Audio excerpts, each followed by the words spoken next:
shembull ka bërë përshtypje qendrimi i tij për Enver Hoxhën, ku në fillim ka qenë kritik, megjithëse ai ka qenë ndër njerëzit që është ftuar më shumë në kohën e monizmit, përrinte për kohë gjata në Pogrades, në Durrës, në vilat qeveritare, është autor i drejtshkrimit, Kongresit drejtshkrimit, delegat. Por më vonë pastaj në një intervistë të tij ai thotë që vetëm 2 udhëheqës propagandimor ka që e modernizuan Shqipërinë, janë Fanoli dhe Enver Hoxha. Fanoli spati kohë, Enver Hoxha pati kohën vetë që dhe la një vend perëndimor kur iki me koncepte, sjellje e të gjitha.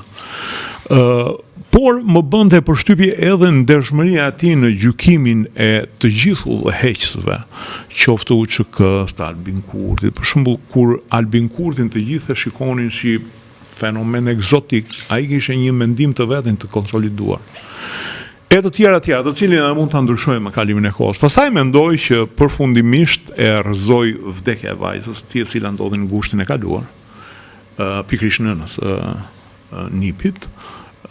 Ai kishte një lidhje, se ka 2 vajza, një lidhje shumë të ngushtë me vajzat e tija, dhe mendoj që ajo e rrëzoi përfundimisht. Dhe ajo që do të them dhe që ta mbyll, pastaj kalojmë në tema të tjera. Unë mendoj që ky ishte ndër rilindasit e fundit, por kishte diçka më tepër se rilindasit.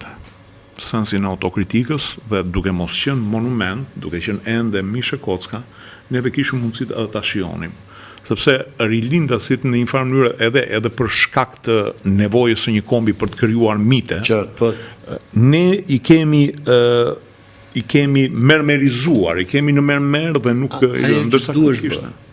Ajo që duhesh bërë, për këto figura ajo që duhesh bërë. Te ky kishim luksin që edhe ta kritikonin sepse ishte gjallë. Edhe me që e dëgjonim duke fol, mendojmë që kemi byll dhe me kritiku. Kjo është Këtë kemi me gjithë ne. Këtë kemi me gjithë. Kemi me gjithë. Ajo që do shtoja, ose ndoshta do mbyllem me këtë, është fjala intelektual. Sepse në një intervistë të tij vura re që foli për intelektualizmin, tha intelektualët duhet flasin. Tani unë mos ma mori për keq qosje, atje e latë ku është, por unë e kam studiu dhe këtë pjesë në intelektualizmit, në ka grupim që vuan në një sistem tillë është intelektuali.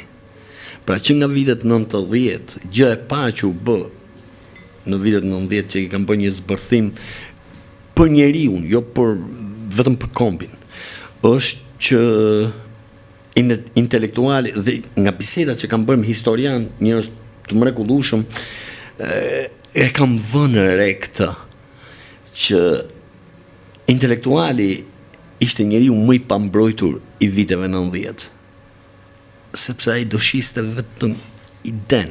Unë mendoj që e lanë me qëllim ashtu të zhveshur në mënyrë që ai të shitej. Po ashtu është, intelektuali përgjithsisht është një njeri. Po e thot edhe shumë bukur qosja, thot, ndoshta për shkak të kushteve të vrazhdë, thot, kam mbajtur edhe qëndrime që duhet të më gjykoj historia. Po pra, por ndershmëri intelektuale është zakonshme. Por ajo që qosja kërkonte nga intelektualët, këtë po them sepse si gjeti do qosja intelektualët, është se ka nevojë për çapën e bukës. Ka nevojë sepse s'kan pasuri tjetër përveç fjalës. Dhe atë fjalë ja blen shumë mirë. Po të shofësh veprat e para të ish intelektualëve tanë, janë sponsorizuar nga Soros, janë sponsorizuar nga këto që këtu ai të ha fjalën, të ka ble qysh në vëllimin e parë.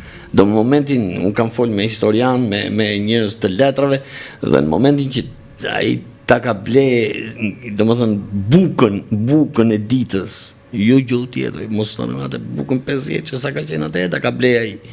Në 91 s'kemo fjalë tate. Amarido. Dhe kjo ndodh, që ta mbyll, kjo ndodh. Jo, në fakt sa po desha ta zgjera, ta hapë. E zgjerojmë sa duash. Po të mbyllun mendimin tim, kjo është fatkeqësia më e madhe që ka ky sistem. Dhe sot tek kësaj dite, unë kam vështirësi në komunikim në Shqip, pasi të vetëm intelektual që mund gjesh është ata njerëz që nuk flasin shqip dhe që kanë bërë një jetë dhe kanë bërë një autogol ose një revizionim të vetvetes. Dhe këto janë figurat më të bukura që ka bota sot, nga cilët mund të marrësh, por kanë pas luksin. E ka bërë dhe ka të reja, rivlerësimin e vetës. Lese gjyno, A ti si është problemi? Lese gjyno. Më ka marrë malli të lexoj Donin e qetë Sholohovit, i cili është Mim Nobel dhe thretit i Stalinit. Është histori shumë e bukur. Edhe thot, shiko, ke një personazh shumë simpatik aty, thot, po e ke lënë kulaki, thot, mbasi kishte lexuar o do shkrimin o botimin e parë, nuk e vënë. Thot, futen kooperativi, thot, në kolkozi, thot, Nese, vazhdon, bën botimin e dytë, prapa i kishte mbetur reaksionar. S'futin kooperativ. Prap Stalini.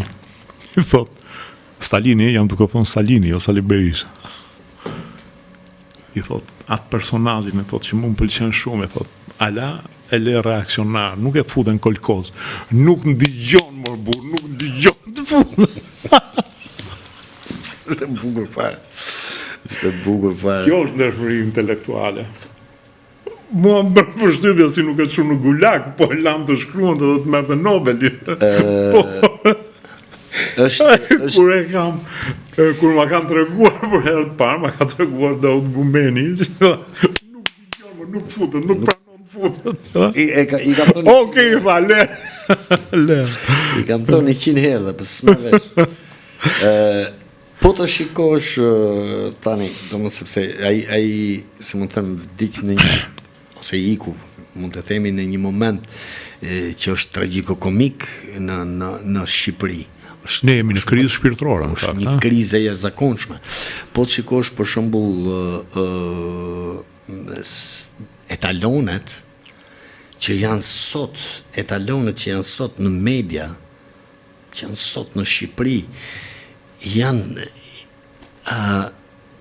u lërasin nga dhimbja.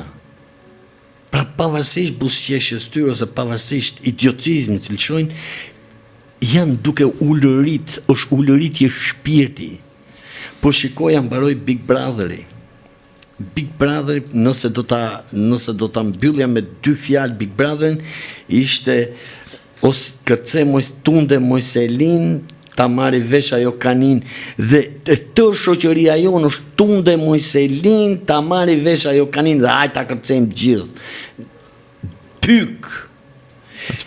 Do me thënë, çfarë do të bësh dhe çfarë do të thuash, se dhe intelektuali ndodhet në një pozicion tragjiko-komik, që duhet qeshi me veten, duhet tallet me veten, mos shmenet. A mund të Patjetër. të bëjmë të hapim temën i çik? Autostradë. Okej. Ti dje kishe shkruar një status që unë ta vendosa si artikull,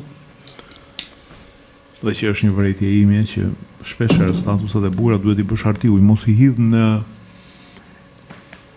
lumin e Facebookut që i merë dhe është shumë e drejtë. Dhe ikin, sepse një ndër synimet e pikërisht të kësaj strategjie të budallepsjes së turmave është hape shkollën, leri gjithë budallënjtë të flasin, të hedhin statuset e tyre dhe pastaj ikin dhe bërë të shmuar. Është tepër e drejtë, shumë e drejtë. Ti thoshje po ta bëjmë në mënyrë të hapur që të kenë ndihmën e publikut të kritikojnë. Kritikojnë. Është ajo që thoje. Ne pse na shkel me këmbë greku. Shkel sepse ai të gjithë ata, vrasësit, prodhunusit, maskarejnë, ai kanë bërë për Greqinë. Nuk diskutohen ata.